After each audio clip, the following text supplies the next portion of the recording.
Hello there, this tutorial is going to give an overview to the tactics that Americans used during the guerrilla war against the Viet Cong during the Vietnam War. Now, when you're fighting a guerrilla war, you do not know who your enemy are. And you are fighting what is called the Battle of Hearts and Minds. Because these people who were in the VC, are from the civilian population, you've got to try and win them over. You've got to try and win the hearts and minds. Excuse me for my rubbish drawing of the heart there.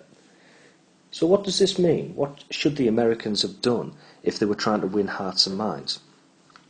In previous wars against guerrilla forces, armies who've invaded technically the country would build wells or open schools or give medical supplies to the local population. That way the local population would support the Americans and not the VC.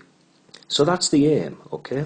You aim for the hearts through kindness and acts of generosity, and you aim for the brain by proving the logic of supporting the Americans, because I support the Americans because they've been good to me.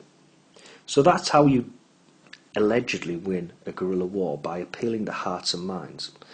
What you need to do over the next couple of different tactics that we describe and explain of what the Americans use, such as Search and Destroy, Agent Orange and Rolling Thunder, is to decide whether, if you were an ordinary Vietnamese person in the villages, this would win your heart or your mind.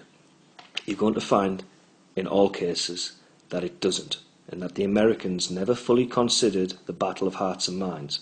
They may have mentioned it, but they did not plan their tactics to achieve this. And if anything, most of their tactics resulted in the unnecessary death of innocent civilians.